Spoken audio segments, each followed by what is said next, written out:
Today's throwback, we're having a look at the DC Direct Wonder Woman Series 1 Wonder Woman. I want to have a look at this figure once again because with the new Wonder Woman trailer now hitting the interweb and Wonder Woman being such a big thing right now, I want to kind of go back and look at some of the figures that are some of my personal favorites. For, I would say, Wonder Woman figures, it doesn't really get any bit better than this one right here. One of my own personal favorite Wonder Woman. She does come with a display stand. A nice, kind of slightly burgundy display stand with the gold Wonder Woman font on the top there. She has one singular peg to attach to the one singular foothold on the underside of her feet. And you can just go ahead and attach it.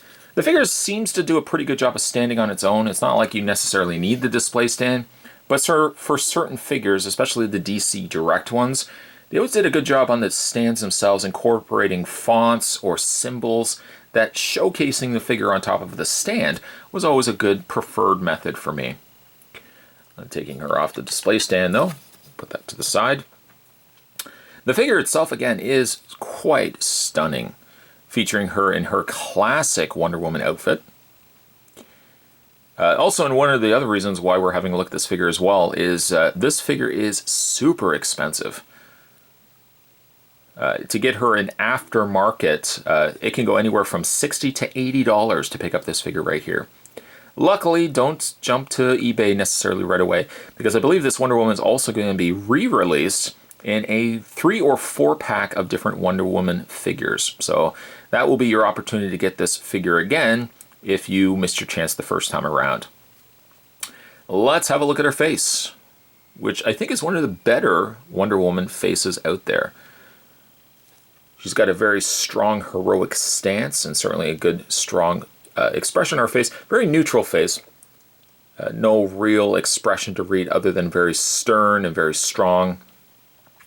She's got her long, flowing hair. I do love the sculpt of the hair as well. Considering the fact that this figure is a slightly older figure as well, I still think it stands up comparing it to some of the new figures that we get today. As for the rest of her outfit, she has her gold tiara, painted nicely in gold paint there. Painted as well in gold paint is the Wonder Woman crest on her bodice. Also a slight variation of the Wonder Woman logo there as well in her belt, and the stars and blue backdropped lower, I guess, under ruse. She's got her Wonder Woman as well bracelets on as well, painted nice in silver. In fact, overall the figure is painted quite nice. I don't really have any real nitpicks about the paint itself. Perhaps as a very small one, the areas around her boots are not the cleanest when it comes to the white lining that they ran down the middle. And it looks also like it got a little bit of paint that's either come off or it's residual from the white there as well. But everything else about the figure, quite good. Quite good. For her posability, Wonder Woman's head is on a ball joint. One of the curses, it seems, for this character's figures, because they always give her long flowing hair, it really obstructs any sort of movement on her head. That's about all you can really do with Wonder Woman's head. Not really much. Her shoulders, however, do hinge out, and they are a little on the stiff side because I've had this figure packed away for a bit. The figure's arms also move forward and back. She does have a bend in the elbow, also a wrist swivel.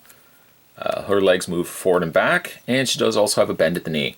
One thing I've noticed, though, with some of the DC Direct figures, something I should be probably addressing as well, is knees. Not so much on Wonder Woman's knees, but for example, I have the Nightfall Catwoman, one of my favorite figures of all time, and I've already noticed that the peg on the knee warped so much that the lower leg popped right out.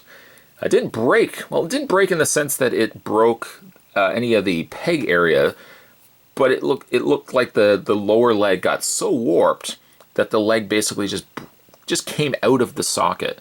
So I'll probably have to glue it back into place.